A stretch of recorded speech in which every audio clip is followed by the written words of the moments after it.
Hey everyone, it's Antonette of Montalvo International. Happy New Year. I pray that you've entered into this 2025 well, whole, and excited for what God is doing. And if you feel like you don't have the excitement, the wellness, or the wholeness that you need, I pray that the Lord will deliver that to you right now in the name of Jesus. I wanted to share the word that the Lord gave me for 2025. And I've been sitting on it for a little bit, probably since November when he first started downloading things to me, but really just taking my time to fully and completely hear what he desired to say, and then releasing it when he desired for it to be released. So I pray that it edifies you. I pray that it encourages those that it's for, and I pray that it's for everyone, that you find God's truth, encouragement, and edification in these words.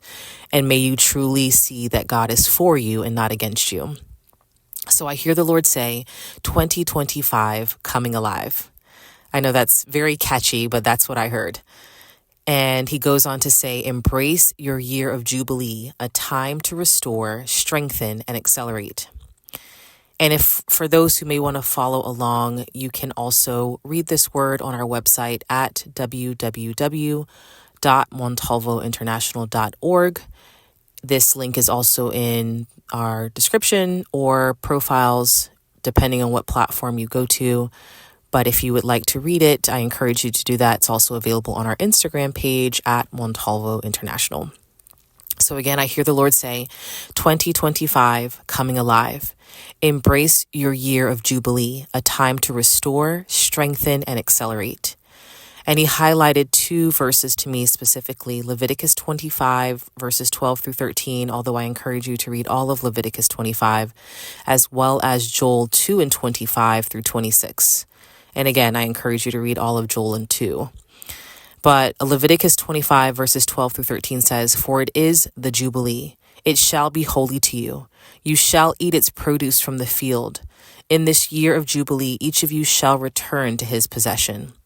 And in Joel 22 and 25 through 26, it says, So I will restore to you the years that the swarming locust has eaten, the crawling locust, the consuming locust, and the chewing locust, my great army which I sent among you. You shall eat in plenty and be satisfied, and praise the name of the Lord your God, who has dealt wondrously with you, and my people shall never be put to shame. And then the Lord had me look up the definitions of restore, strengthen, and accelerate, and these come right from Cambridge Dictionary Online. And restore means to return something or someone to an earlier good condition or position. I'm going to read that again. Restore, to return something or someone to an earlier good condition or position. To strengthen, it means to make something stronger or more effective, or to become stronger or more effective. And then accelerate, to happen or make something happen sooner or faster. And so I heard the Lord say, like Lazarus was called forth, you too are coming alive. And this is straight from John 11, where you have been ransacked and where many left you for dead, maybe metaphorically, spiritually, emotionally, financially, physically, maybe even people discredited what you were going to do, how God was going to get you out of that tough situation, and assumed you would never get back up. The dead areas of your life are not only being restored, but strengthened so you can accelerate forward. You have truly fought in this previous season. Yet, like the dry bones that Ezekiel was commanded to prophesy to, you rose up every time you were knocked down. But also like the dry bones, the Lord is now restoring your sinews and breath. Like Ezekiel had to not only prophesy to the bones, but also the breath, I also prophesy to the breath. I call on Ruah Elohim to breathe on every area of your life. I call on the Spirit of God, the one true God, to raise up every area that has been dry, seemingly lifeless or without hope. As it says in Ezekiel 37, 3 through 6, and he said to me, Son of man, can these bones live? So I answered, O Lord God, you know. Again, he said to me, prophesy to these bones and say to them, O dry bones, hear the word of the Lord. Thus says the Lord God to these bones, surely I will cause breath to enter into you, and you shall live. I will put sinews on you and bring flesh upon you, cover you with skin and put breath in you, and you shall live. Then you shall know that I am the Lord. I hear the Lord say, yes, I am strengthening the weary places and building you up to accelerate you forward.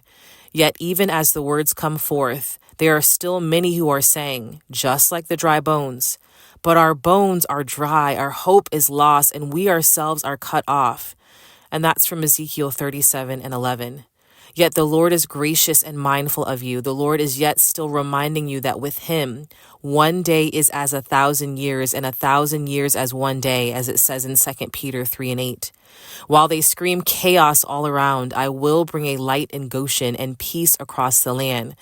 And this example is from Exodus 10:23, and it talks about how in Egypt, before the children of Israel were completely released by Pharaoh, there was a time of complete darkness, yet those who were under the protection of God and under the children of Israel, there was light in Goshen. They had light even in the darkness. And the Lord is saying the same for you, that even if it seems dark all around you, that there is light in Goshen for you. The land will rest and restore from its ransack. As he says in Ezekiel 37:14, I will put my spirit in you and you shall live, and I will place you in your own land. Then you shall know that I, the Lord, have spoken it and performed it, says the Lord. I hear the Lord say, you will reap the harvest you have sown. As his word says, those who sow in tears shall reap in joy. And this is Psalm 126:5. As his word says, he is a rewarder of those who diligently seek him. And that's Hebrews 11:6. As his word says, but seek first the kingdom of God and his righteousness, and all these things shall be added to you. And that's Matthew 6:33. So yes, enjoy the fruits of your labor, enjoy the harvest that I'm giving you, but also like my wise servant Joseph commanded Pharaoh, save and prepare. And I encourage you to read Genesis 41 when Joseph was called suddenly from prison and Pharaoh needed him to interpret the dreams and just the direction that Joseph gave Pharaoh. And so in the same way, the Lord is saying, yes, prosperity is coming here, yet reap while you can, enjoy the bounty and receive wholeheartedly, yet also prepare. Be wise in how you save and share your wealth, resources, time, and energy. And this can be in a multitude of ways: wealth of wisdom, wealth of knowledge, wealth of insight, wealth of influence, whatever it is, be wise in it. In this season especially, that your land can truly rest. I hear the Lord say, in this season, you must protect your mind, body, spirit, and soul. Respond to the prompts and nudges that my Holy Spirit sends. If you need to tend to your health, do so. Be obedient and be wise. If you need to take a break from things that bombard your mind or steal your peace, do so. Protect your mind. If you need to keep your circle small, so only the quote unquote need to know can tend to you like the angels tended to Jesus after being in the desert 40 days, do so. And this is from Matthew 4:11. You must keep your oil lamps filled in this season, as it says, or the story of the 10 foolish virgins and the 10 wise virgins. But that's from Matthew 25:4, or the foolish virgins and the wise virgins. And so just make sure that you keep your oil lamps filled. Make sure that you are taking heed to this instruction. The Lord doesn't want you stripped dry in this season. He wants you built up. Any area that you've been dry, like those dry bones, he's not only bringing life back into it, but hope, and also restoring the things that have been lost. And so in order to show the Lord that you are a wise steward, you follow the instructions that he tells you to follow. I hear the Lord say, my child, you were not forgotten nor forsaken, but it's clear you faced much battering and bruising. The wind and rain surely did beat on your house, but you stood strong on the rock, as it says in Matthew 7:25. And that's the story of, the one who built his house on the rock. The storms didn't bypass that person, that house, but that house was on a firm foundation. That house was solidified on the rock of Jesus. And in the same way, the Lord understands that many of us have been through raging storms, especially within the last year alone, but you stayed firm on the foundation of Jesus as the rock. And he wants to come and tend to you after so much that you may have endured. He says, watch in the coming days, weeks, and months how the Lord puts back together things lost, even in the past 7 years. And he has confirmed that multiple times for me, even this entire word. He's confirmed it so many different times. I was just like bubbling to release this, but he specifically said a certain time that I needed to do so. So I just had to sit and let him keep confirming until otherwise given the instruction to release.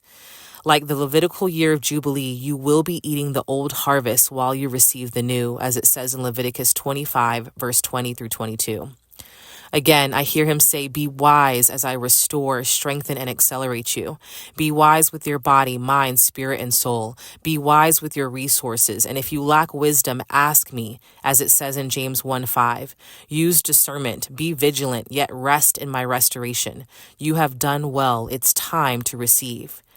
And so I just pray this over you. May he bring peace and joy to you, even when it appears all is falling around you. Remember the promises of Psalm 91.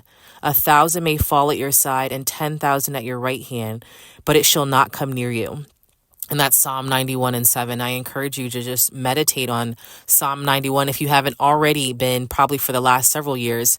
I know, myself and our church family has personally stayed meditating on Psalm 91. But if you haven't, receive every promise that Psalm 91 has to offer and everything that the word has to offer. But I just, again, hear him say in 2025, you will come alive. So may you embrace the Jubilee he has in store for you. May restoration, strength, and acceleration be your portion. Happy New Year and be blessed in Jesus' name.